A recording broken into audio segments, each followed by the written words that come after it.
Tata safari storm 400 ಸೇಲ್ಗಿದೆ ನೋಡಿ. ಇದು 2019 ಮಾಡಲು. ಇದು 70,000 ಕಿಲೋಮೀಟರ್ ರನ್ ಆಗಿದೆ. ಇದು ಡೀಸೆಲ್ ವೆಹಿಕಲ್.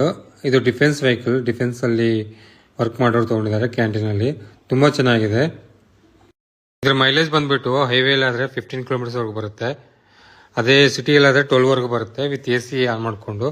ತುಂಬಾ ಚೆನ್ನಾಗಿದೆ. ಯಾರಿಗಾದ್ರು ಬೇಕಂದ್ರೆ ಹೇಳಿ, ಇಂಟ್ರೆಸ್ಟ್ ಇದ್ರೆ ಪಿಂಗ್ ಮಾಡಿ. ಇದು HP registered vehicle. HPL register ಆಗಿದೆ. KG ಬೇಕಾದ್ರೆ ಮತ್ತೆ ಕನ್ವರ್ಟ್ ಮಾಡ್ಕೋಬೇಕು. ಪ್ರೈಸ್ ಬಂದ್ಬಿಟ್ಟು 8.5 lakhs ಆಗುತ್ತೆ HP ರಿಜಿಸ್ಟರ್ಡ್. KG ಬೇಕಂದ್ರೆ ಮತ್ತೆ ಟ್ಯಾಕ್ಸಸ್ ಜಾಸ್ತಿ ಆಗುತ್ತೆ. 8.5 lakhs HP ರಿಜಿಸ್ಟರ್ಡ್. ಯಾರಿಗಾದ್ರೂ ಇಂಟ್ರೆಸ್ಟ್ ಇದ್ರೆ ಪಿಂಗ್ ಮಾಡಿ. ಇದು ಡಿಫೆನ್ಸ್ ಅವರ್ ವೆಹಿಕಲ್. ತುಂಬಾ ಚೆನ್ನಾಗಿರುತ್ತೆ. ತುಂಬಾ ಚೆನ್ನಾಗಿ ಮೇಂಟೈನ್ ಮಾಡಿರ್ತಾರೆ. ಯಾರಿಗಾದ್ರೂ ಇಂಟ್ರೆಸ್ಟ್ ಇದ್ರೆ ಮೆಸೇಜ್ ಮಾಡಿ. ಯಾರಿಗೆ ಬೇಕಂದ್ರೆ ಶೇರ್ ಮಾಡಿ.